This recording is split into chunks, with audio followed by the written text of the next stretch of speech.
نحمد نصلی علی رسول الکریم اما بعد فاعوذ باللہ من الشیطان الرجیم بسم اللہ الرحمن الرحیم۔ ہم قرآن مجید کی تفسیر کر رہے ہیں اور سورہ یوسف پر پہنچے ہوئے ہیں، آیت نمبر 19 سے آج کا سبق ہے۔ اعوذ باللہ من الشیطان الرجیم بسم اللہ الرحمن الرحیم۔ وجاءت سیارة فأرسلوا واردهم فأدلى دلوه قال يا بشرى هذا غلام فأسروه بدعوة واللہ علیم بما یعملون۔ اس کا ترجمہ ہے، اور ایک راہ چلتا قافلہ آیا تو انہوں نے اپنے پانی لانے والے کو بھیجا، تو اس نے اپنا ڈول لٹکایا، کہا واہ خوشخبری ہو، یہ ایک لڑکا ہے، اور انہوں نے اسے سامان تجارت بنا کر چھپا لیا، اور اللہ خوب جاننے والا ہے جو وہ کر رہے تھے۔ تو سورہ یوسف میں اب تک ہم نے جانا کہ حضرت یوسف علیہ السلام کو خواب آیا، انہوں نے اپنے والد کو بتایا۔ یہ خواب ایک بشارت تھی کہ حضرت یوسف علیہ السلام کو نبوت ملے گی، اور والد نے ان کو سمجھایا کہ ابھی سے بھائیوں کو یہ خواب مت بتانا کہ شاید ان کو حسد ہو۔ بہرحال ان کو بتایا نہیں، لیکن اس کے باوجود انہوں نے حسد کیا، اور انہوں نے حضرت یوسف علیہ السلام کو بہانہ بنا کر لے گئے اور اس کو ایک کنویں میں ڈال دیا۔ تو اب آگے کا سبق اب وہاں سے شروع ہے، جب حضرت یوسف علیہ السلام اس کنویں میں موجود تھے اور پھر ایک قافلہ وہاں سے گزرا۔ تو ہم اس کو مزید جانتے ہیں۔ وجاءت سیارتو، تو یہ قافلہ جو تھا وہ مصر کی طرف جا رہا تھا۔ قافلے والوں نے کنویں میں ڈول ڈالا اور اس ڈول کو باہر نکالا، تو حضرت یوسف علیہ السلام بھی اس کو پکڑ کر، اس رسی کو پکڑ کر باہر آ گئے۔ قافلے والوں نے دیکھا کہ ایک خوبصورت بچہ ہے، اور ان کے ذہن میں یہ نہیں آیا کہ یہ کسی اچھے گھرانے کا بچہ لگ رہا ہے، اور اس کو ہم کوشش کریں، اس کو اس کے گھر والوں کو ڈھونڈنے کی کوشش کریں، یا حضرت یوسف علیہ السلام سے معلوم کریں کہ وہ کون ہے، بجائے اس کے انہوں نے اس کو ایک تجارت کے سامان کی طرح چھپا لیا، بجائے اس کے کہ لوگوں میں اعلان کرتے یا ان کو ان کے گھر تک پہنچانے کی کوشش کرتے۔ زبردستی غلام بنانا اس زمانے میں بھی صحیح نہیں تھا، اس وجہ سے انہوں نے حضرت یوسف علیہ السلام کو چھپایا اور کسی سے اس کا ذکر نہیں کیا، اور پھر مصر جا کر انہوں نے یہ سوچا کہ ہم مصر میں جا کر اس کو فروخت کریں گے۔ اس طرح دیکھیے اللہ تعالیٰ کی حکمتیں ہوتی ہیں ہر چیز میں۔ اللہ سبحانہ تعالیٰ کو حضرت یوسف علیہ السلام کو مصر میں پہنچانا تھا، اور وہاں کے ماحول میں ان کو تعلیم تربیت دینی تھی، ان کو اس قابل بنانا تھا کہ ایک دن وہ مصر کے اس عظیم عہدے کو، بڑے عہدے کو سنبھال سکیں، اور پھر اتنی مضبوط حالت ہو ان کی کہ وہ اپنے پورے خاندان کو مصر میں بلا سکیں۔ اللہ تعالیٰ کے فضل سے حضرت یوسف علیہ السلام کا یہ سفر حالانکہ مشکل تھا، لیکن یہ مشکل سفر شروع ہوا، اور اس میں حضرت یوسف علیہ السلام کے لیے بہت سی اس میں تربیت کرنا تھا، اور ان کو ایک بہت سی آزمائشوں سے گزارنے کے بعد ان کو ایک عظیم رتبے پہ پہنچانا تھا۔ تو ان آیت میں رسول اللہ صلی اللہ علیہ وسلم کے لیے بھی تسلی ہے کہ ایک ایسے مقام سے، دیکھیں کنویں کے اندھیرے کنویں کے تہ میں ایک حضرت یوسف علیہ السلام تھے، وہاں سے اللہ تعالیٰ نے ان کو کتنی عظمت اور رفعت کے مقام پر پہنچایا۔ تو یہ ساری بات رسول اللہ صلی اللہ علیہ وسلم کے لیے بھی بہت تسلی کا سامان تھا اس میں، کیونکہ جس دور میں یہ سورہ نازل ہوئی، رسول اللہ صلی اللہ علیہ وسلم بھی سخت آزمائشوں سے گزر رہے تھے، اور اپنے ہی بھائیوں یعنی قریش جو ان کے آپ کے ہی قبیلے کے اپنے لوگ تھے، ان کے ذریعے وہ بہت مشکلات کا سامنا کر رہے تھے، اور وہ لوگ رسول اللہ صلی اللہ علیہ وسلم کے ساتھ بھی اسی طرح کا عمل کرنا چاہ رہے تھے، یعنی آپ کو قتل کرنا چاہتے تھے یا آپ کو ملک بدر کرنا چاہتے تھے۔ تو ایسے اس موقع پر یہ سارا قصہ رسول اللہ صلی اللہ علیہ وسلم کے لیے بہت ہی تسلی کا اور ایک امید کا ذریعہ تھا۔ تو پھر اب اگلی آیت پہ چلتے ہیں۔ وَشَرَوْهُ بِثَمَنٍ بَخْسٍ دَرَاهِمَ مَعْدُودَةٍ وَكَانُوا فِيهِ مِنَ الزَّاهِدِينَ۔ اس آیت کا ترجمہ ہے، اور انہوں نے اسے تھوڑی قیمت چند گنے ہوئے درہموں میں بیچ دیا، اور وہ اس میں رغبت نہ رکھنے والوں میں سے تھے۔ بخسن کا مطلب ہوتا ہے کہ اصل قیمت سے کسی چیز کو کم قیمت میں بیچنا۔ بخسن، اللہ تعالیٰ نے سورہ اعراف کی آیت نمبر 85 میں فرمایا وَلَا تَبْخَسُوا النَّاسَ أَشْيَاءَهُمْ، کہ لوگوں کو ان کی چیزیں کم کر کے نہ دو، یعنی ناپ تول میں ان کا جتنا حق بنتا ہے اتنا دو، ان کو اس سے کم نہ دو۔ تو اسی طرح بخسن، ثمن کا مطلب ہوتا ہے قیمت، تو بہت ہی معمولی قیمت پر انہوں نے ان کو بیچ دیا۔ یہاں پر جس انداز میں یہ جملہ کہا گیا ہے کہ بہت ہی کم قیمت پر اسے بیچا، تو اس کی کیا وجوہات ہو سکتی ہے؟ تو دیکھیں، ایک تو انہوں نے وہ کام کیا جو قانون کے لحاظ سے، اس وقت کے قانون کے لحاظ سے بھی غلط کام تھا، کہ ایک آزاد انسان کو پکڑ کر غلام بنایا اور اس کو بیچ دیا۔ پھر جس طرح سے حضرت یوسف علیہ السلام کو کنویں سے نکالا تھا، ان کا ایک اخلاقی فرض تھا کہ وہ لوگوں کو بتاتے اور ان کے گھر تک پہنچانے کی کوشش کرتے۔ تو بہرحال ان کو اپنے خوف کی وجہ سے کہ جلد از جلد ہم اس کو غلام بنا کر بیچ دیں تاکہ ہمیں جو بھی اس سے مل جاتا ہے وہ ہمارے لیے غنیمت ہے، تو اس وجہ سے انہوں نے بہت زیادہ پرواہ نہیں کی، اور نہ ہی انہوں نے حضرت یوسف علیہ السلام کی قدر کو پہچانا، کیونکہ اللہ تعالیٰ فرما رہے ہیں کہ وہ اس سے زاہد، یعنی کہ بالکل بے رغبت تھے، ان سے کوئی رغبت رکھنے والے نہیں تھے۔ تو دیکھیں، ایک انسان جس طرح سے ایک نبی جس کو بننا ہے، ایک نبی کے بیٹے ہیں، ان کی کوئی شخصیت ہوگی، ان کا دیکھنے اور پھر خوبصورت اتنے تھے، تو انسان کو جیسے اگر ایک دل میں ترس بھی آتا ہے نا کہ اتنا پیارا بچہ ہے، پھر بظاہر اچھے گھر کا بچہ لگ رہا ہے، تو انسان کے دل میں ایک ہمدردی آتی ہے کہ اس کے ساتھ اچھا سلوک کیا جائے، لیکن وہ بالکل ہی بے رغبت تھے، ان کو کوئی دلچسپی نہیں تھی کہ حضرت یوسف علیہ السلام کون ہے، اور انہوں نے کم قیمت میں اس کو بیچ دیا۔ پھر اب کس نے خریدا حضرت یوسف علیہ السلام کو؟ اب اس کا ذکر آ رہا ہے، وَقَالَ الَّذِي اشْتَرَاهُ مِن مِّصْرَ لِامْرَأَتِهِ أَكْرِمِي مَثْوَاهُ عَسَىٰ أَن يَنفَعَنَا أَوْ نَتَّخِذَهُ وَلَدًا وَكَذَلِكَ مَكَّنَّا لِيُوسُفَ فِي الْأَرْضِ وَلِنُعَلِّمَهُ مِن تَأْوِيلِ الْأَحَادِيثِ وَاللَّهُ غَالِبٌ عَلَىٰ أَمْرِهِ وَلَكِنَّ أَكْثَرَ النَّاسِ لَا يَعْلَمُونَ۔ اور جس شخص نے اسے مصر سے خریدا، اس نے اپنی بیوی سے کہا، اس کی رہائش باعزت رکھ، ہو سکتا ہے کہ ہمیں فائدہ دے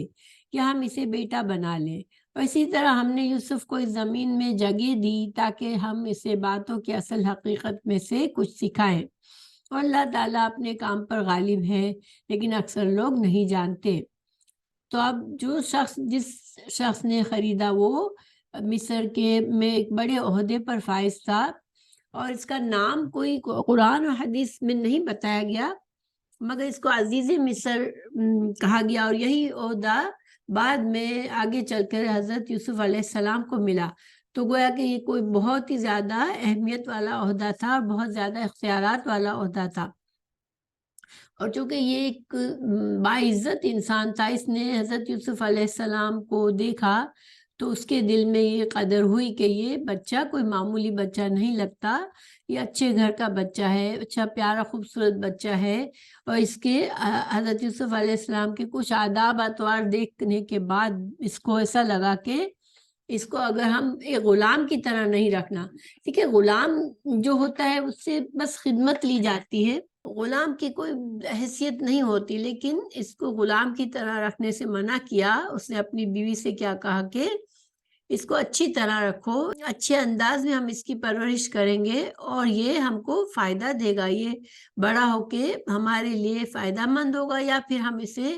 اولاد بنا لیں گے۔ یہ بھی اللہ تعالیٰ ہی کا کرم اور احسان تھا حضرت یوسف علیہ السلام پر کہ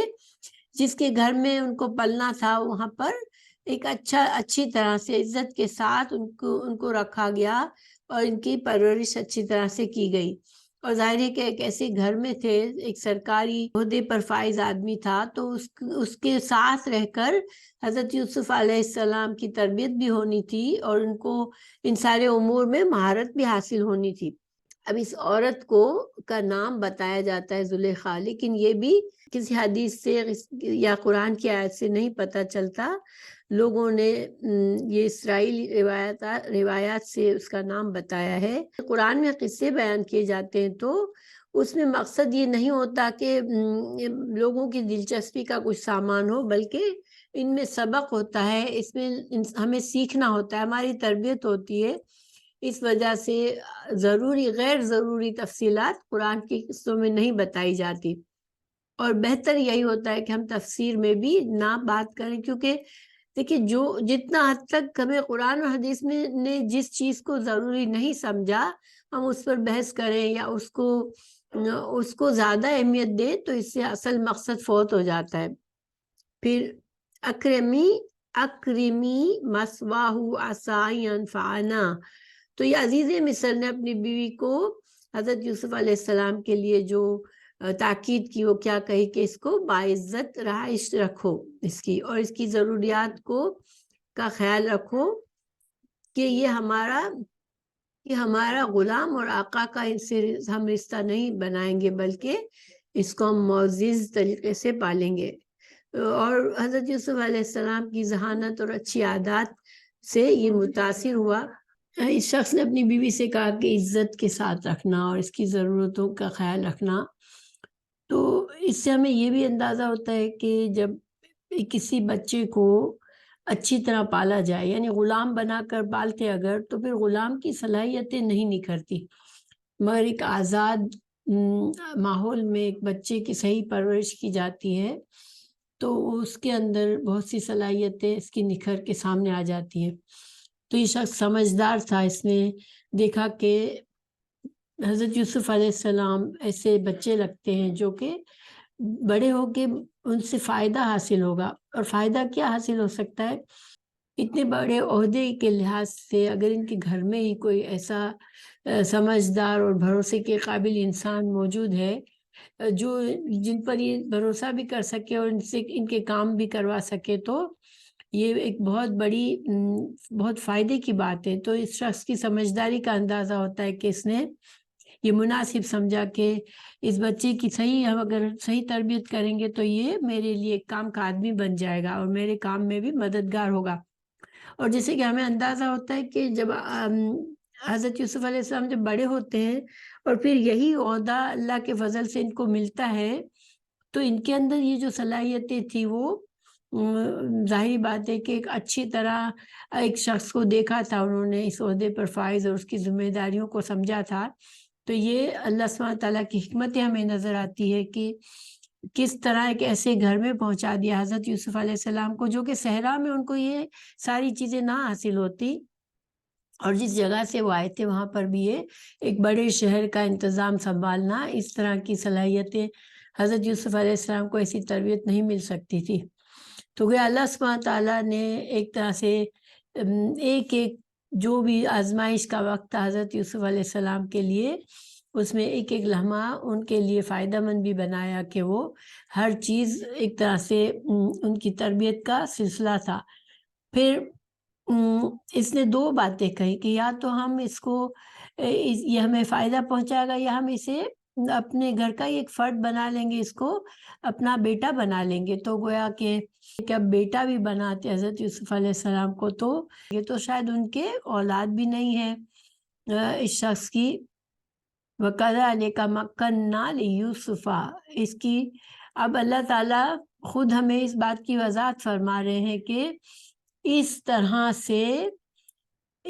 سے حضرت یوسف علیہ السلام کو اللہ تعالیٰ نے بسایا، یعنی کہ اب اس کی دو تفسیریں کی جاتی ہے۔ ایک یہ کہ اس طرح عزیز مصر کے ہاتھ فروخت کروا کر مصر کے اتنے عظیم مقام والے گھر میں باعزت رہائش دے کر ہم نے یوسف علیہ السلام کو سرزمین مصر میں جگہ دی تاکہ وہ باعزت زندگی بسر کرے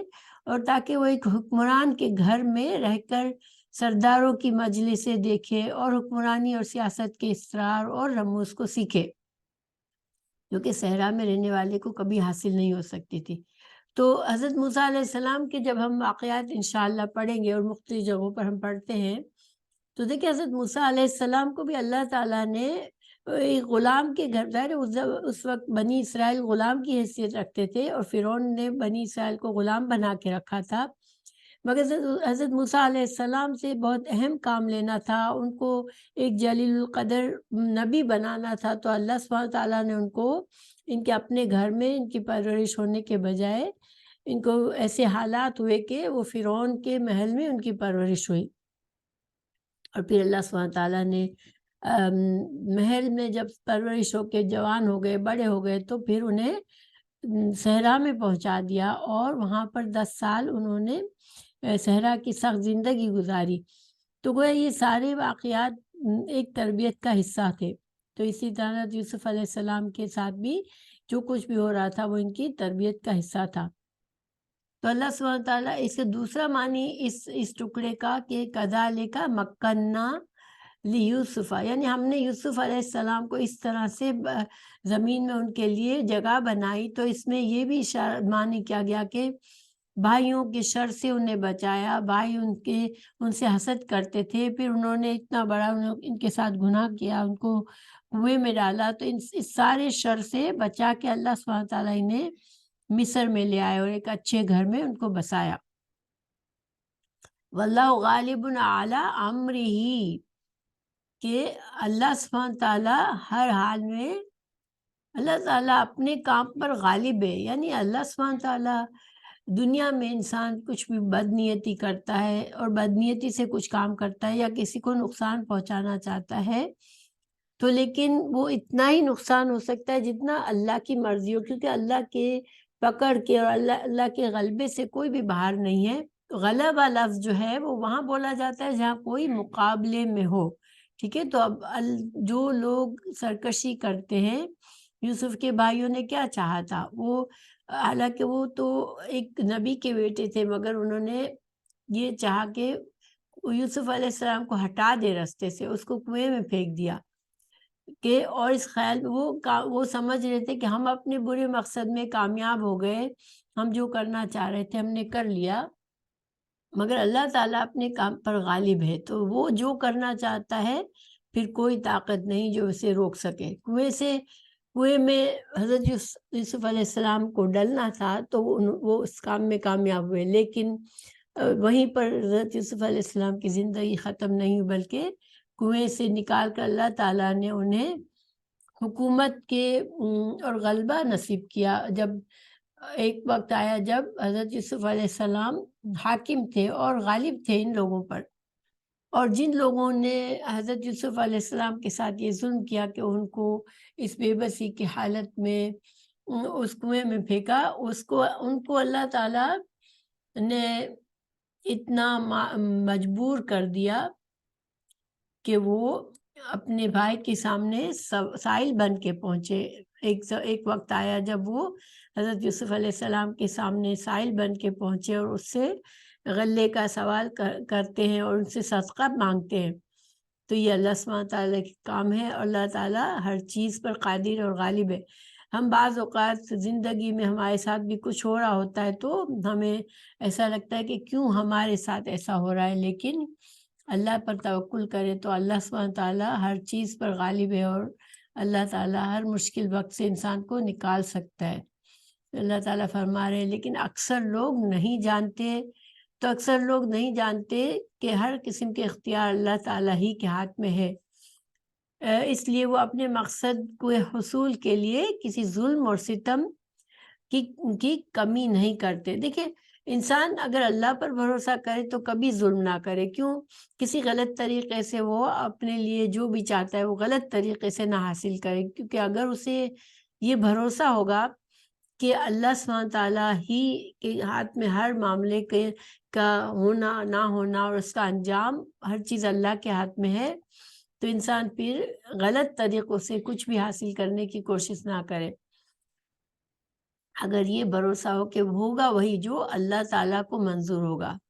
لیکن اللہ کے جو ایسے نیک بندے جو ہر حال میں اللہ تعالیٰ کو غالب سمجھتے ہیں اور اللہ تعالیٰ کی قدرت پر یقین رکھتے ہیں، تو یہ بہت بڑی خوشی ان کے لیے بہت بڑی ایک سعادت ہے۔ تو ایسے لوگ نہ خوشی میں بے قابو ہو جاتے ہیں اور نہ مصیبت میں حد سے زیادہ غم میں مبتلا ہوتے ہیں، وہ کسی صورت میں اللہ کے حکم سے نہیں منہ پھیرتے۔ تو انسان کو دنیا میں اچھی زندگی گزارنے کے لیے اللہ پر بھروسہ رکھنا ضروری ہے، تاکہ جب ظاہر آزمائشیں آتی ہیں دنیا میں، تو جب بھی کوئی آزمائش آئے تو یقین ہونا چاہیے کہ اللہ سبحانہ تعالیٰ ہمیں اس سے نکالے گا، ہم اللہ پر بھروسہ کریں گے۔ اب اگلی آیت ہے وَلَمَّا بَلَغَ أَشُدَّهُ آتَيْنَاهُ حُکْمًا وَعِلْمًا وَكَذَلِكَ نَجْزِي الْمُحْسِنِينَ۔ تو پھر جب اب حضرت یوسف علیہ السلام وہاں رہتے ہوئے بڑے ہو گئے، جوانی کو پہنچے، جب وہ اپنی پوری جوانی کو پہنچے تو ہم نے اسے بڑا حکم اور بڑا علم عطا کیا، اور ہم نیکی کرنے والوں کو اسی طرح جزا دیتے ہیں۔ تو کیونکہ اچھے ماحول میں اچھی تربیت ہوئی ان کی، اور ان کو بہت کچھ علم حاصل ہوا، اور عزیز مصر سے بہت کچھ معاملات ان کو سمجھنے کا موقع ملا، اور انتظامات، کسی ملک کے انتظام سنبھالنے کی حکمت آئی ان کے اندر۔ لفظ اشدہ کا مطلب ہے کہ پوری قوتوں اور جوانی کو پہنچا، ہر طرح سے حضرت یوسف علیہ السلام جو ہے وہ طاقت کے لحاظ سے، قوتوں کے لحاظ سے، صلاحیتوں کے لحاظ سے اپنی بھرپور حد کو پہنچے۔ کیونکہ بلغہ کا مطلب ہوتا ہے، بلوغت بھی اسی سے، بلغہ یعنی کہ انسان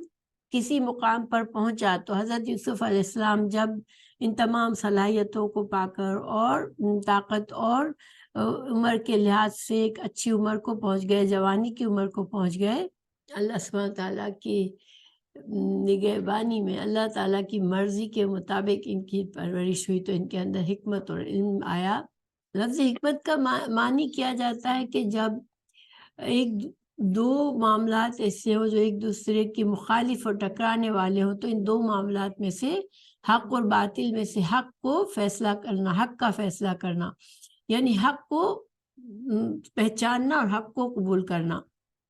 تو اللہ تعالیٰ نے انہیں علم عطا فرمایا، یعنی نیکی اور بدی کی پہچان عطا فرمائی ان کو، جس میں خواب کی تعبیر اور وہ علم بھی شامل ہے، جس کو بعد میں جب ایک وقت آئے گا جب حضرت یوسف علیہ السلام اپنی خدمات خود پیش کریں گے بادشاہ سے کہ غلے کا انتظام کرنے کا، اور جب قحط سالی میں کس طرح سے غلے کا انتظام کر کے مصر کو ایک ایسی حکومت بنانا، نہ صرف مصر کے لوگ اچھی طرح سے ان کی ضروریات پوری ہوتی، بلکہ مصر کو ایسا شہر بنا دیا کہ بہت سے آس پاس کے علاقوں کی ضروریات کے لیے بھی وہ محتاج ہو کر مصر میں آئے۔ تو یہ سارا کچھ اللہ تعالیٰ نے ان کو سکھایا۔ پھر اللہ تعالیٰ فرما رہے ہیں وَكَذَلِكَ نَجْزِي الْمُحْسِنِينَ، کہ اسی طرح ہم محسنین کو جزا دیتے ہیں۔ تو دیکھیں خوشحالی تھی یا خستہ حالی تھی، ہر حال میں اگر انسان نیکی اور اچھائی پر قائم رہتا ہے، جو کہ حضرت یوسف علیہ السلام اس نیکی پر قائم رہے، تو پھر اللہ تعالیٰ ایسے ہی جزا دیتا ہے۔ تو محسن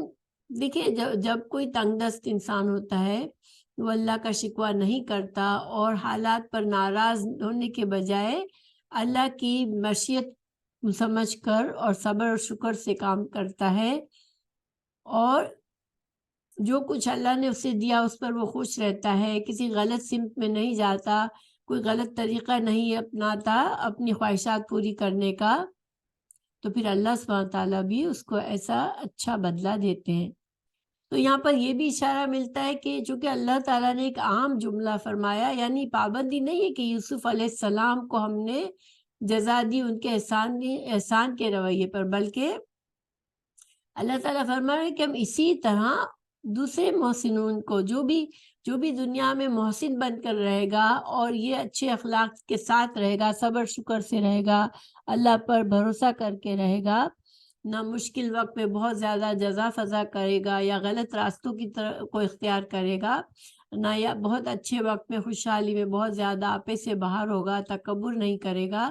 تو یہ کوئی بھی اس طرح کا انسان جو ہوگا پھر وہ محسن کے زمرے میں آئے گا، ایمان ہوگا اس کے پاس،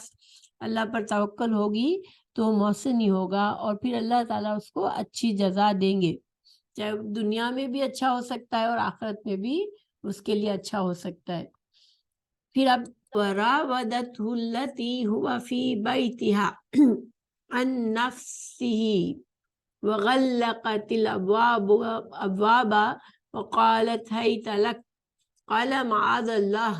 انه ربي احسن مثواي انه لا يفلح الظالمون۔ راودہ جو ہے یہ باب مفاعلہ سے ہے، نرمی اور ملائمت سے بار بار مطالبہ کرنا، ٹھیک ہے، یعنی کہ عزیز مصر کی بیوی نے اب جو ہے وہ آہستہ آہستہ حضرت یوسف علیہ السلام کو اپنی طرف متوجہ کرنے کی کوشش کرتی رہی، ٹھیک ہے۔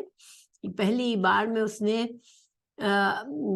جو قدم آگے ابھی آئے گا کہ جو بڑا قدم اس نے اٹھایا وہ پہلی بار میں نہیں اٹھایا تھا، بلکہ اس نے آہستہ آہستہ وہ حضرت یوسف علیہ السلام کو اپنی طرف مائل کرنے کی کوشش کرتی رہی، نرمی سے پھسلانے کی کوشش کی، فریب سے کام لیا اور غلط کام پر آمادہ کرنے کی کوشش کی۔ یہ باب مفاعلہ یوزلی مشارکت ہوتی ہے، اس میں مشارکت سے کیا مطلب ہے کہ دو لوگ ایک کام میں شامل ہوتے ہیں، لیکن یہاں پر یہ مبالغہ ہے، مبالغے کے لیے آئی، مبالغہ یعنی کہ بہت زیادہ بار بار کوشش کرتی رہی، وہ اس بات کو بتا رہا ہے یہ کہ راودت التی ہوا بیتہا، کہ بار بار کوشش کر رہی تھی وہ، کیونکہ وہ ایک ہی گھر میں رہ کر خدمت کرنے والے تھے۔ اب ظاہر ہے کہ جو انسان گھر میں ہی ہے تو اس کی عزیز کی بیوی کے لیے آسانی تھی، اور پھر وہ ایک طرح سے خدمت کر رہے تھے، اس کی نگرانی میں تھے، تو پھر اس کو مکمل بار بار اس کو موقع ملتا تھا، بار بار وہ اس کو اظہار شوق کرتی تھی، اور کئی طریقوں سے وہ حضرت یوسف علیہ السلام کو اپنی طرف مائل کرنے کی کوشش کرتی رہی۔ اور دیکھیں اگر ہم اس چیز کو سمجھے کہ حضرت یوسف علیہ السلام کی پوزیشن کیا تھی، وہ ان کو لایا گیا تھا غلام بنا کر اس گھر میں، پھر ان کو بہرحال اچھی طرح رکھا گیا، لیکن حضرت یوسف علیہ السلام کو معلوم تھا کہ میری حیثیت اس گھر میں خدمت گزار یا غلام کی طرح ہے، تو وہ اپنی مالکن کو منع کرنا، صاف منع کرنا کسی بات سے، یہ ان کے لیے آسان نہیں تھا۔ تو وہ جیسے اگر وہ اپنے قریب کرتی رہتی بہانوں سے تو حضرت یوسف علیہ السلام کے لیے کام مشکل تھا۔ تو گویا ہمیں ایسا لگتا ہے کہ جب تک حضرت یوسف علیہ السلام بچے تھے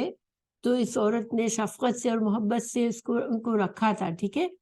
لیکن اب جو جوانی کی حالت میں اور جس طرح کے حسن کا حضرت یوسف علیہ السلام کے حسن کا بتایا جاتا ہے،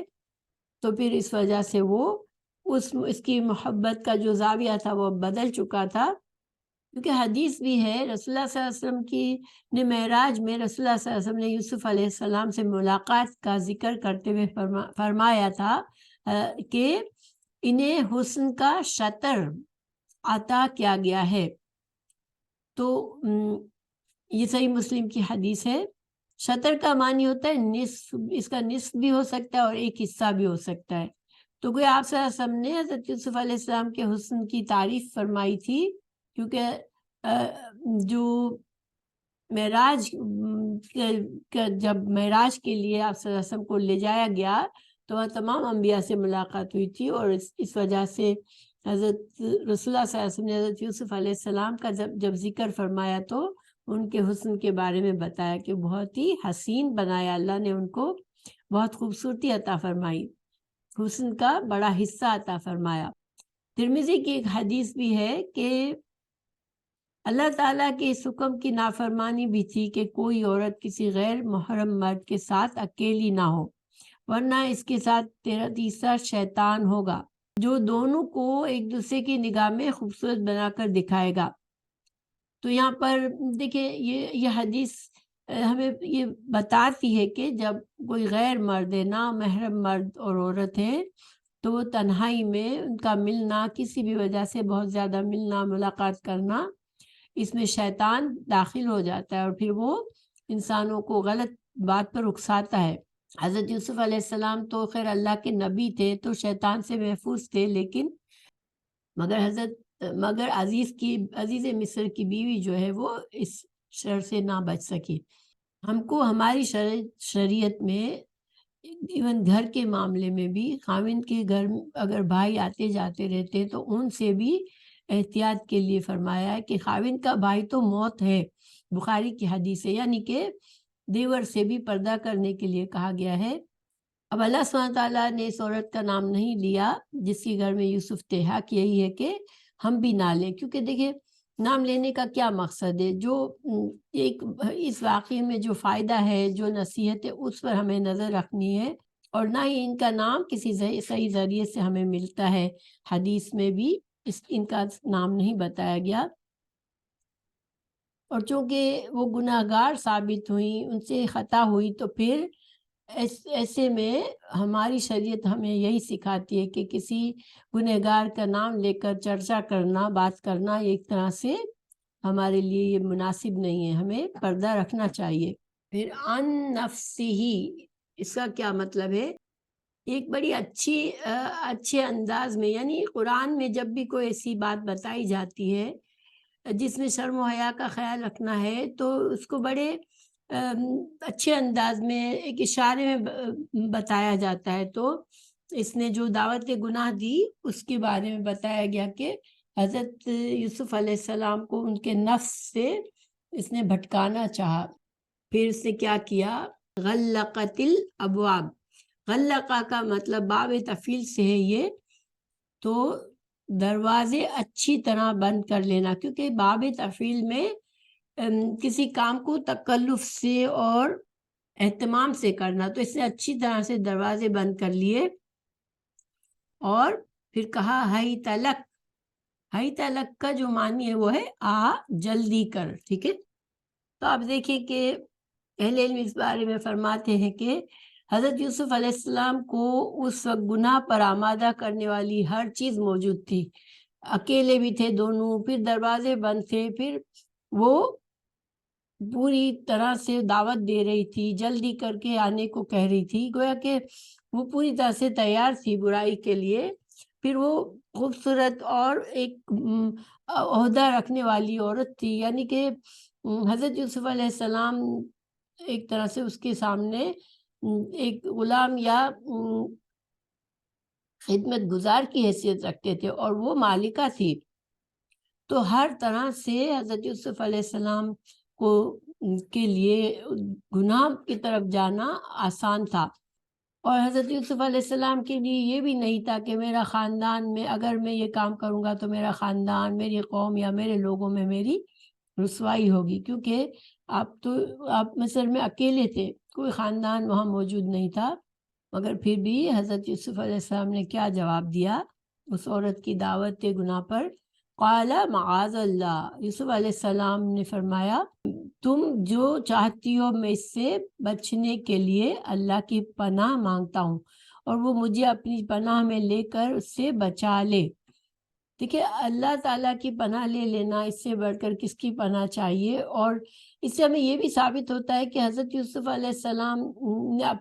اپنی طرف نہیں اشارہ کیا، یعنی اپنی قوت یا اپنی طاقت سے اپنے آپ کو روکنے کی بات نہیں کی، مگر اللہ کی طرف متوجہ ہوئے کہ میں اللہ سے پناہ مانگتا ہوں، کیونکہ گناہ اس وقت بہت زیادہ آسان تھا، اور اس سے بچنے کے لیے حضرت یوسف علیہ السلام نے یہی بہتر سمجھا کہ اللہ ہی مجھے بچا سکتا ہے، اللہ کی پناہ طلب کر لی انہوں نے،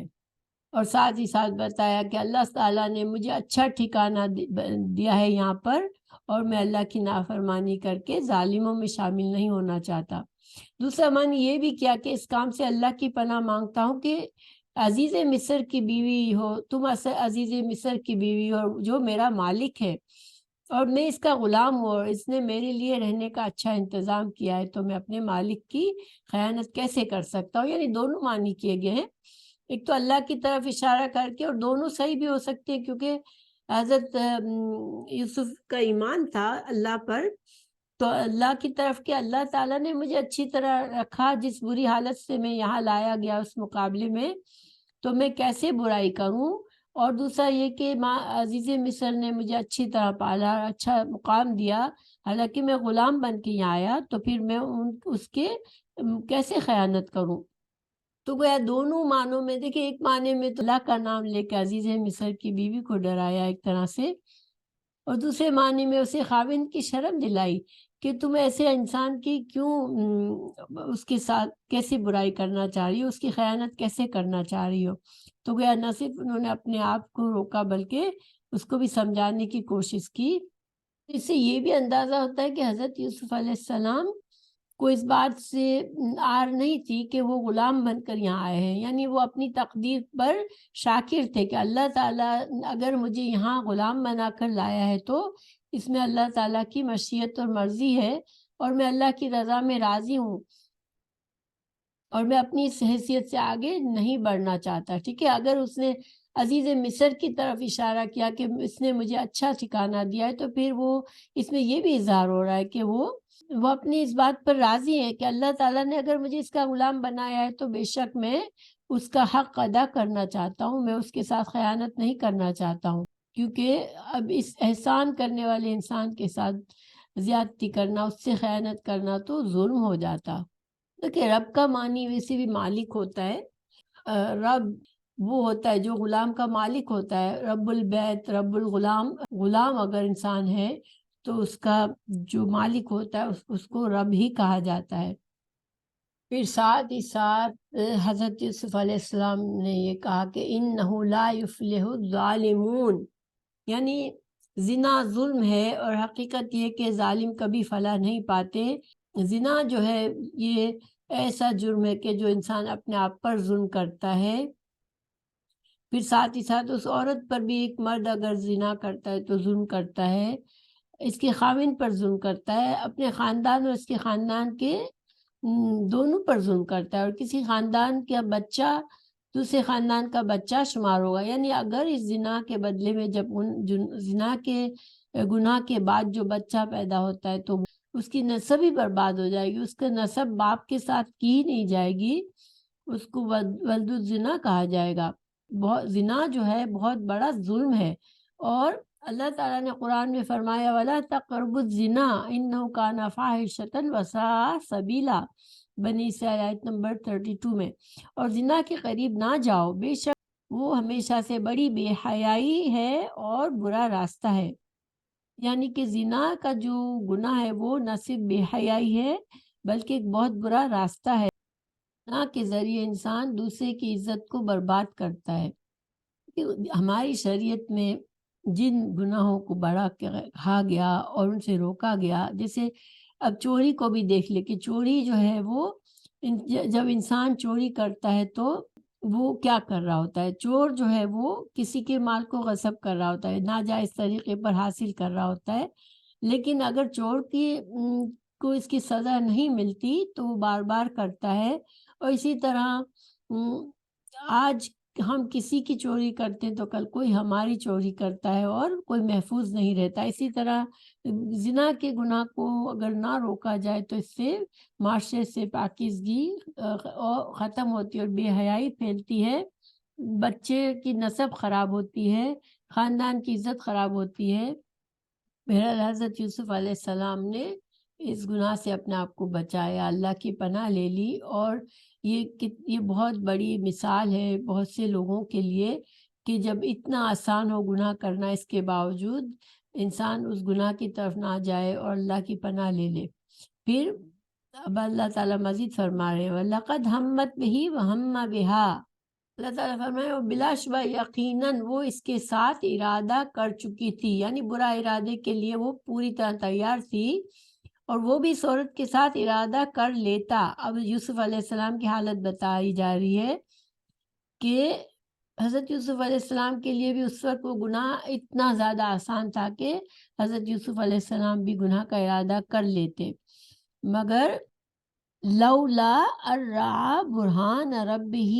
اگر یہ نہ ہوتا کہ اس نے اپنے رب کی دلیل دیکھ لی، کذالک لنصرف عنہ السوء، اسی طرح ہوا تاکہ ہم اس سے برائی اور بے حیائی کو ہٹا دیں۔ تو دیکھیں یہاں پر لقد ہمت، یہاں پر لام تاکید ہے، لام تاکید ہے، اور قد بھی تاکید کے لیے ہوتا ہے، گویا کہ یقینی طور پر، حقیقی معنی میں یہ دونوں تاکید کے ساتھ بتایا گیا کہ اس کا تو پکا پورا ارادہ تھا، ٹھیک ہے، اور جو واقعات جس طرح سے ہوئے اسی سے ظاہر ہوتا ہے کہ وہ پوری طرح سے اس گناہ میں ملوث ہونا چاہ رہی تھی پوری خواہش کے ساتھ، لیکن حضرت یوسف علیہ السلام کے بارے میں جب بتایا اللہ تعالیٰ نے، تو اللہ تعالیٰ نے کیسے اس بات کو کیسا کہا، کس طرح سے بیان کیا، وَہَمَّا بِہَا، ہم ارادہ کرنا، خواہش کرنا، وَہَمَّا بِہَا، اس میں تاکید کوئی بھی نہیں ہے، ٹھیک ہے، تو اس سے ہمیں پتہ چلتا ہے کہ حضرت یوسف علیہ السلام کا نہ اس بات کے لیے ارادہ تھا، یعنی پہلے سے جو کچھ ہوا اس سے پہلے سے یوسف علیہ السلام کے دل میں کوئی ارادہ نہیں تھا۔ اب اس میں مفسرین جو ہے وہ مختلف اس کے بارے میں رائے دیتے ہیں، تو بعض مفسرین کہتے ہیں کہ جس طرح روزہ دار کو ٹھنڈا پانی دیکھ کر رغبت ہوتی ہے مگر وہ روزے کی وجہ سے اس پر قابو پا لیتا ہے، اور یہ ایک طبعی چیز ہے، ٹھیک ہے، یعنی کہ انسان روزے سے ہوتا ہے، اب اس کے سامنے اس کی کوئی پسندیدہ چیز کھانے کے لیے آتی ہے، جبکہ اس کو بہت بھوک بھی لگی ہوئی ہے، مگر وہ روزہ کی وجہ سے وہ اس چیز سے ہٹ جاتا ہے، یعنی عام اگر روزہ نہ ہوتا تو وہ اس چیز کو ضرور حاصل کرتا، مگر روزے کی وجہ سے وہ اللہ کا خوف اس کے دل میں ہوتا ہے کہ اللہ نے روزے کی حالت میں انسان کے لیے یہ چیز حرام ہوتی ہے، کھانا پینا جائز نہیں ہوتا، تو وہ اس وجہ سے اپنے آپ کو روک لیتا ہے، تو اسی قسم کا خیال یوسف علیہ السلام کے دل میں آ گیا ہو کہ خواہش تو آئی ہو، ٹھیک ہے، دل میں اس عورت کے لیے، مگر ساتھ ہی ساتھ اللہ کا خوف اور تقوی جو تھا کہ یہ کام اللہ کی ناپسندیدہ کام ہے، اللہ تعالیٰ ناراض ہو گئے مجھ سے، تو اس وجہ سے انہوں نے اس خیال کو نکال دیا۔ اب برہان رب ہی، اگر اس نے برہان نہ دیکھی ہوتی، کیا حضرت یوسف علیہ السلام نے کیا کوئی چیز ایسی دیکھی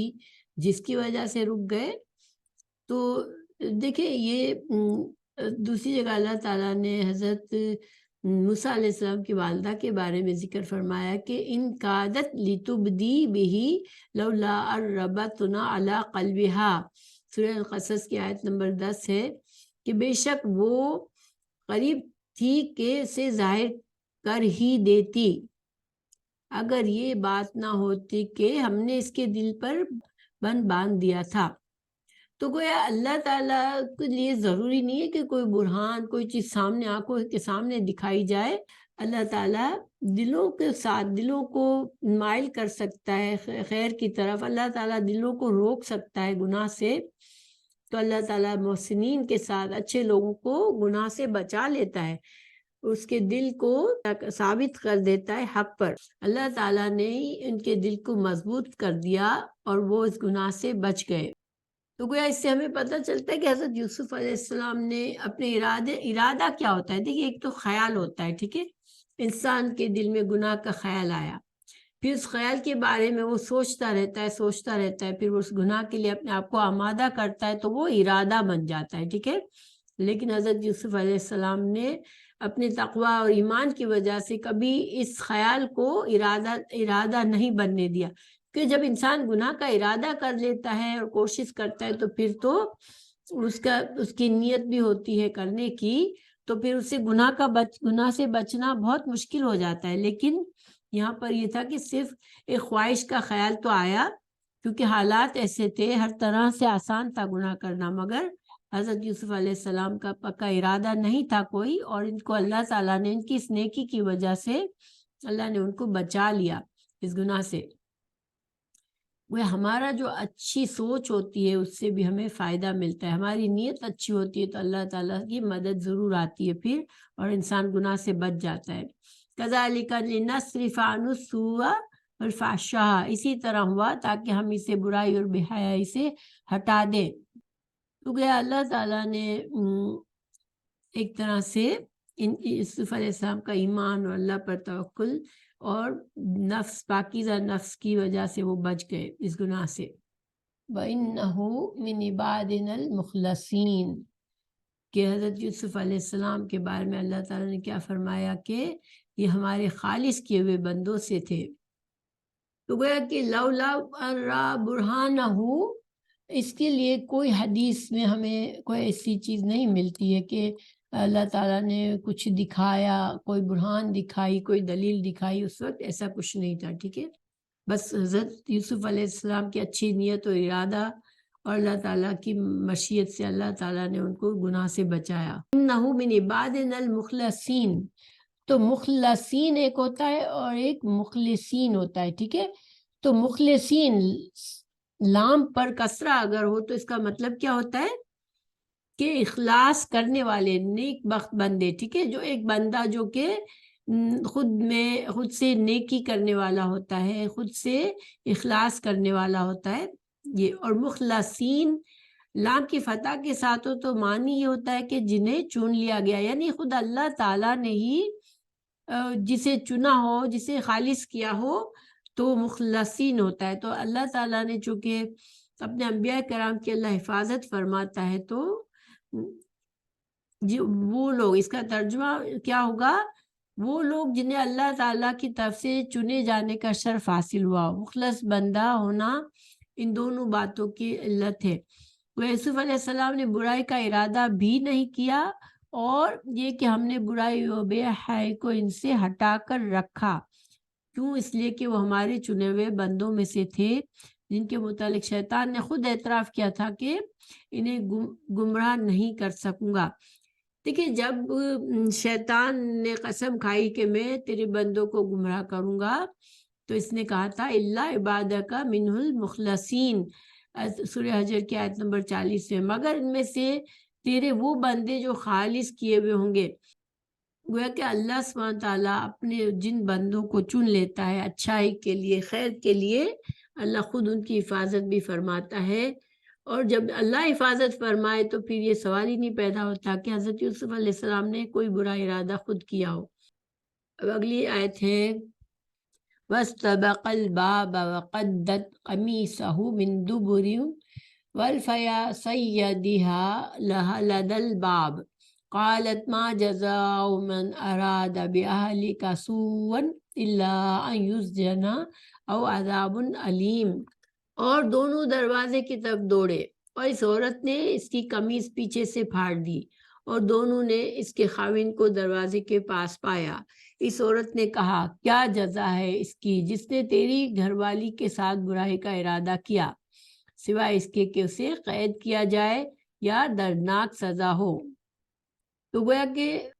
عورت نے زنا کا عزم کیا، مگر یوسف علیہ السلام نے نہ صرف انکار کیا بلکہ اس سے ہٹنے کی کوشش کی، اس سے دور جانے کی کوشش کی۔ تو اس طرح سے جب حضرت یوسف علیہ السلام دروازے کی طرف لپکے تو وہ پیچھے بھاگی، اور اس نے حضرت یوسف علیہ السلام کی قمیص کو پیچھے سے پکڑنے کی کوشش کی، اور اس طرح قمیص پھٹ گئی۔ اب جب دروازے سے باہر نکلے حضرت یوسف علیہ السلام بھاگ کر، وہ بھی پیچھے بھاگی، تو اب ان کے خاوند کو سامنے پایا۔ دیکھیں، بہت سے لوگ اس قصے میں بہت دلچسپی لیتے ہیں، بلکہ ایک عشق حقیقی کے سمجھتے ہیں کہ اس عورت کو سچا عشق تھا، اور پھر ایک داستان بناتے ہیں کہ حضرت یوسف علیہ السلام نے بعد میں ان سے شادی کی وغیرہ وغیرہ، بہت سی داستانیں بنائی ہیں اس سلسلے میں، لیکن یہ مناسب بات نہیں ہے۔ اللہ تعالیٰ نے قرآن میں قصہ بیان کیا تو اس کا مقصد ہے حضرت یوسف علیہ السلام کی پاک دامنی ظاہر ہوتی ہے، جس نے بری نیت کی، برا ارادہ کیا، وہ پکڑی گئی اور وہ ایک طرح سے بے عزت ہوئی۔ تو اب اس کو عزت دینا اور اس کو بڑے مقام پر لانا یہ ہمارا کام نہیں ہے۔ اب دیکھیں، اس عورت کا کردار ہمیں یہاں پتہ چلتا ہے کہ اس نے اتنی جلدی سے بات کو پلٹ لیا ایک ہی لمحے میں۔ اب کہنے کیا لگی کہ اس شخص کی کیا جزا ہے جس نے تیری گھر والی کے ساتھ برائی کا ارادہ کیا ہو،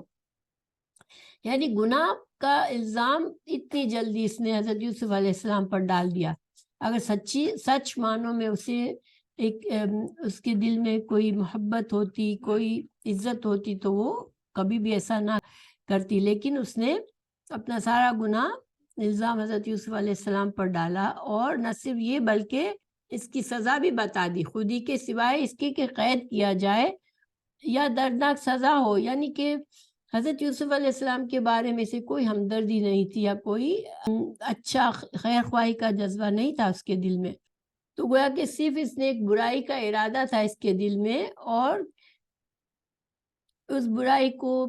پورا کرنے کے لیے اس نے ہر کوشش کی اور ناکام رہی، تو پھر اپنے آپ کو بچانے کے لیے اس نے پورا الزام حضرت یوسف علیہ السلام پر ڈالا اور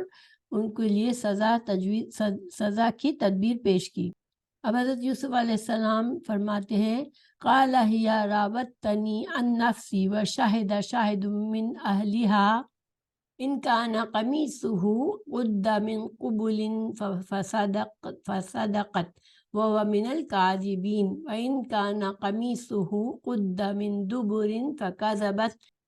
وهو من الصادقین۔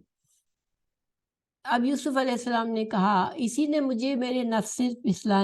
پھسلانا چاہا ہے، اور اس عورت کے گھر والوں میں سے ایک گواہ نے گواہی دی کہ اگر اس کی قمیص آگے سے پھاڑی گئی ہو تو عورت نے سچ کہا اور وہ جھوٹوں میں سے ہے، اگر اس کی قمیص پیچھے سے پھاڑی گئی ہو تو عورت نے جھوٹ کہا اور وہ سچوں میں سے ہے۔ عزیز مصر اور گھر کے خصوصی افراد دونوں کی بات سن کر حضرت یوسف علیہ السلام نے جب اس نے پورا کھلا الزام لگایا تو انہوں نے جواب میں اپنی خاموشی کو توڑا اور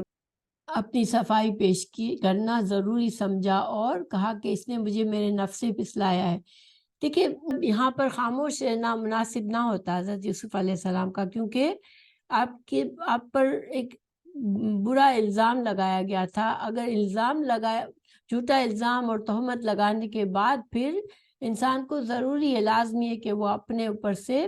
اپنی صفائی پیش کرے اور اس الزام کو اپنے اوپر سے دور کرے۔ اس وجہ سے حضرت یوسف علیہ السلام نے کہا کہ اسی نے کیا ہے، اسی نے مجھے پھسلانے کی کوشش کی ہے۔ وشہد شاہد من اہلہا، عزیز مصر اور گھر کے خصوصی افراد دونوں کی بات سن کر پس و پیش میں پڑ گئے کہ کسے سچا کہیں اور کسے جھوٹا، کیونکہ اس واقعے کے وقت کوئی موجود نہ تھا۔ ایسے وقت میں اس کے سوا کوئی چارہ نہیں ہوتا کہ اب کوئی فیصلہ قرائن دیکھ کر کیا جائے، یعنی کہ اب ثبوت دیکھا جائے کہ کس کی بات سچی ہے۔ دیکھیے ویسے تو حضرت یوسف علیہ السلام کی حیثیت ایک طرح سے غلام کی تھی، مگر اس سے بھی اس عزیز مصر کی ایک اچھا انسان ہونے کی دلیل ملتی ہے کہ اس نے اپنی بیوی کی بات پر آنکھیں بند کر کے نہیں مان لی، بلکہ اس نے اب چاہا کہ کسی طرح سے صحیح فیصلہ کیا جا سکے۔ تو اب دیکھیے کہ اس عورت کے جسم پر یا اس کے کپڑوں پر تو کوئی نشان نہیں تھا کہ کسی نے اس کے ساتھ زبردستی کی ہو، تو اب حضرت یوسف علیہ السلام ہی کے کپڑے پھٹے ہوئے تھے تو اسی کی شہادت ہو سکتی تھی، اسی کو دیکھا جا سکتا تھا۔ تو ایک سمجھدار آدمی نے یہ پیشکش کی کہ کپڑے کو دیکھا جائے کس طرف سے قمیص پھٹی ہوئی ہے۔ تو ہمیں اس سے یہ بھی پتہ چلتا ہے کہ جس نے بھی یہ مشورہ دیا اس نے قمیص کو دیکھا نہیں تھا، ٹھیک ہے؟ اگر قمیص کو دیکھ کر بات کی ہوئی ہوتی تو اس کی بات بھی قابل قبول نہ ہوتی، لیکن جس نے بھی یہ مشورہ دیا وہ شاید اس وقت بظاہر موجود نہیں تھا، اور جس نے اس مسئلے کو حل کرنے کے لیے یہ پیشکش کی کہ قمیص کو دیکھ لو۔ اب جب عزیز مصر نے قمیص دیکھی تو پیچھے سے پھٹی ہوئی ہے تو ساری بات اب واضح ہو گئی، اور صرف اس کو اپنی بیوی ہی نہیں سب عورتوں کے متعلق کہہ دیا کہ یقیناً یہ تمہاری فریب میں سے ایک فریب ہے۔ یعنی اس نے اب اپنی بیوی کو تو سمجھ لیا کہ اسی نے غلط کیا ہے، لیکن ایک طرح سے اس نے عورتوں کے اوپر الزام لگایا کہ تم عورتوں کی شرارت ہے، یا تم فریب دینا یہ تمہارے اندر زیادہ ہے۔ یعنی جب عورت کوئی فریب دینا چاہے تو وہ اس کا فریب بہت بڑا ہوتا ہے۔ اب اس کے بارے میں ایک حدیث بھی بیان کی جاتی ہے کہ وہ یہ کون تھا شاہد، تو مستدرک حاکم میں حضرت ابن عباس سے ایک حدیث بیان کی جاتی ہے کہ وہ گواہ جو تھا وہ ان 4 بچوں میں سے ایک تھا جنہوں نے گود میں کلام کیا، یعنی یہ کوئی بچہ تھا جو ابھی دودھ پیتا بچہ تھا اور اس نے گواہی دی۔ اور مگر اس حدیث کے بارے میں کچھ لوگ اسے صحیح ہے، حسن تو کہتے ہیں، لیکن بہت سے لوگ اس کو ضعیف کہتے ہیں۔ اس نے حضرت جناب شیخ ناصر الالبانی نے بھی اس کو ضعیف کہا ہے سلسلۃ الحدیث ضعیفہ میں. تو پھر اور حضرت اور حافظ ابن قیم نے بھی اس کو ضعیف کہا ہے. تو یہ بات جب ضعیف حدیث سے کہی گئی ہے تو اس کو یہ بہت زیادہ قابل قبول نہیں ہے. بس اتنا سمجھنا کافی ہے کہ وہ کوئی سمجھدار آدمی تھا جس پر عزیز مصر کو بھروسہ تھا کہ جو یہ اس کی پیشکش یا جو اس نے طریقہ بتایا اس پر عمل کیا گیا. دیکھیے اگر کوئی دودھ پیتا بچہ ہی بول اٹھتا تو پھر تو بات ہی ختم ہو جاتی. پھر تو یوسف علیہ السلام کی بے گناہی کی ایک معجزے کے طور پر شہادت آ جاتی، جو کہ یہاں پر اس کا مقام نہیں لگتا. یہاں پر حضرت یوسف علیہ السلام کو کوئی ایسا ثابت کرنا نہیں ہے کہ حضرت یوسف علیہ السلام کے ساتھ یہ معجزہ پیش آئے. تو یہاں پر ظاہر یہ ہوتا ہے کہ کوئی سمجھدار شخص تھا جس نے یہ گواہی دی تھی. دوسری اہم بات یہ کہ اسے یہ جو عزیز مصر نے کہا کہ ان کیدکن عظیم، یعنی کہ عورتوں کی چال جو ہوتی ہے وہ بہت بڑی ہوتی ہے، مکر و فریب عورت میں بہت زیادہ ہوتا ہے. تو اس پر کچھ لوگ یہ کہتے ہیں کہ یہ کلام یعنی اللہ تعالیٰ عورتوں کی چال کو برا کہہ رہے ہیں یا عورتوں میں یہ مکر و فریب زیادہ ہوتا ہے یہ بیان کریں، لیکن ایسا نہیں ہے. یہ قول عزیز مصر کا ہے. ٹھیک ہے، عزیز مصر نے اس وقت یہ بات کہی، اور اس پر ہم یہ کہہ دیں کہ اللہ تعالیٰ نے عورتوں کے بارے میں یہ بات کہی ہے، جبکہ اللہ تعالیٰ نے فرمایا سورہ نساء آیت نمبر 76 میں ان کید الشیطان کان ضعیفا، کہ بے شک شیطان کی چال ہمیشہ نہایت کمزور ہوتی ہے. تو پھر یہاں پر یہ کہا جائے کہ عورتوں کی چال کے بارے میں اللہ تعالیٰ نے ان کو عظیم کہا، تو یہ بات ویسے ہی صحیح نہیں ہے اور ماننے کے قابل نہیں ہے. اور پھر یہ قرآن کا طریقہ بھی نہیں ہے کہ ایک عورت کے کچھ غلط کرنے پر تمام عورتوں کو برا کہہ دیا جائے. اب عزیز مصر نے کہا یوسف عارض عن ھذا واستغفری لذنبک انکی کنتی من الخاطئین. یوسف اس معاملے سے درگزر کر، اور اے عورت تو اپنے گناہ کی معافی مانگ، یقیناً تو ہی خطا کاروں میں سے تھی.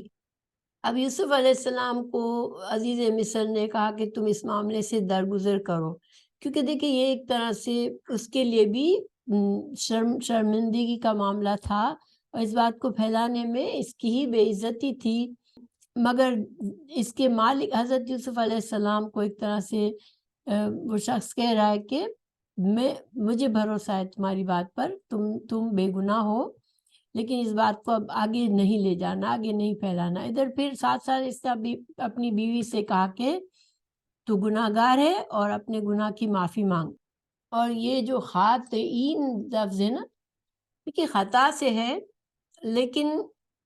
ایک ہوتا ہے بھول سے گناہ کرنا. ٹھیک ہے، بھول سے ہماری شریعت میں بھی بھول سے خطا ہو جائے تو اس پر پکڑ نہیں کی جاتی. مگر یہاں پر جو ایک تو ہوتا ہے مخطئن اور ایک خاطئن ہوتا ہے. تو مخطئن جو ہوتا ہے وہ جان بوجھ کر گناہ نہیں کرتا، اور پھر خاطئن جو ہے وہ جان بوجھ کر غلط کام کرنے والا. تو یہاں پر یہ اس کو خاطئین کہا گیا، یعنی کہ اس نے خاص طور سے گناہ کو گناہ سمجھ رہی تھی پھر بھی اس نے گناہ کرنے کی کوشش کی، تو وہ تو گنہگار ہے اور تو معافی مانگ. اب وہ معافی مانگنے کے لیے کہہ رہا ہے، گویا کہ دیکھیں یہ مسلمان تو نہیں تھے، مسلمان قوم نہیں تھی، لیکن اس سے ہمیں اندازہ ہوتا ہے کہ ان کے اندر بھی نیکی اور بدی کا کچھ احساس تھا، اور کسی نہ کسی تک ایمان تھا، کسی نہ کسی حد تک اللہ پر بھی ایمان تھا کہ اس نے اسے اپنی بیوی کو کہا کہ تو اپنے گناہ کی معافی مانگ. آج کے سبق میں جو خاص باتیں ہمیں پتہ چلتی ہیں وہ کہ اللہ سبحانہ تعالیٰ جب کسی انسان کو چنتا ہے کسی نیک کام کے لیے تو اس کو اس کی حفاظت بھی کرتا ہے، اس کو گناہوں میں پڑنے سے بچاتا ہے. اور دوسرا ہمیں یہ پتہ چلتا ہے محسن ہونا، انسان اگر کوئی بھی انسان اگر اپنے آپ کو گناہوں سے بچانے کی پوری کوشش کرتا رہتا ہے تو اللہ تعالیٰ پھر اس کو جزا کے طور پر اسے جب کبھی کمزوری یا ایسے برے حالات میں گناہ کی طرف مائل ہونا آسان ہوتا ہے اس کے لیے، تو اللہ تعالیٰ اس کی حفاظت فرماتے ہیں۔ اور دوسرا یہ کہ جس طرح سے حضرت یوسف علیہ السلام کو ایک اچھا گھر ملا، عزت کے ساتھ پالا گیا، اور آپ ایک اچھے انسان بنے بڑے ہو کر، اور یہ جو تھا یہ اللہ تعالیٰ کا فضل تھا کہ غلام کی طرح بیچا گیا ان کو، لیکن پھر بھی ان کو غلام کی حیثیت سے ان کو نہیں پالا گیا، اور ان کے اندر ان کو اچھے ماحول میں اچھی تربیت کے ساتھ ان کو اللہ تعالیٰ نے یہ بندوبست کیا، جو تربیت انہیں اپنے گھر میں اپنے باپ کے پاس رہ کر جن چیزوں کا نہ مل سکتا، وہ اللہ تعالیٰ نے اس کا انتظام کیا ان کے لیے۔ وہ اللہ کے ہر فیصلے میں انسان اللہ کی حکمتیں ہوتی ہیں اور انسان کے فائدے ہوتے ہیں۔